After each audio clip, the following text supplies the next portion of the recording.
going to show you how I would plant out squash. That includes winter squash, pumpkins, courgettes and summer squash. Now these are all very, very similar plants. The main difference being that a winter squash you're allowed to ripen fully, so it has a hard skin, it has seeds inside, either for sort of carving into a pumpkin or for so you can store it for a longer time. And you tend to get fewer bigger winter squash than you would summer squash. Summer squash you eat when they are immature, so essentially unripe. They still taste good. So before they've got seeds, before they've got a proper skin on them, and you pick them then and you eat them. You tend to get more because the plant is trying to make seeds. That's what it's trying to do with its fruit, and you're denying it of that, so it just keeps trying again and again, and you get lots of them, which is why you end up with a mountain of courgettes. But yeah, courgettes and summer squash, they're both, you eat in the summer because you pick them young. Pumpkins and winter squash you would pick when they've ripened in about October, November sort of time, depending on how much sun you get and how big your squash are.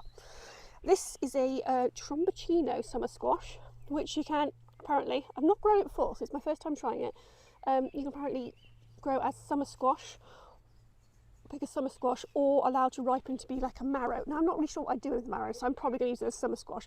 But I've seen other people growing it on archways and it dangling down in it. So that's what I'm going to try and do. I'm going to put some wire, some netting on here, and I'm going to try and grow it up there. I've got a garden arch behind me, which I'll show you. So, like cucumbers, these guys are hungry plants. They want plenty of nutrients, so we're just going to dig a hole.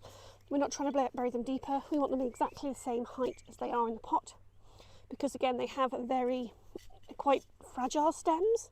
They're quite thick, they're quite fragile, a bit prone to sort of breaking or even rotting if they get too wet, and that will kill the plant, unfortunately. You can see this one is a little bit, it's lost a couple of leaves, but his new leaves are nice and green, so I'm not worried about it.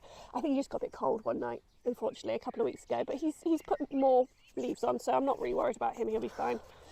So yeah, they are hungry plants and they need plenty of nutrients, so I'm going to pop in some of this bolted manure.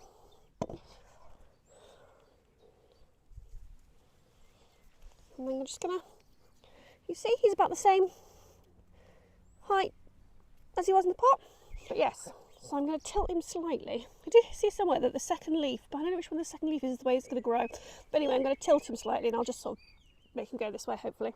Hopefully that'll work. Pop his label in. Always don't lose your labels, because otherwise it's very confusing. I'll give him some water. I'll give him some feed at some point, and we'll see what he does.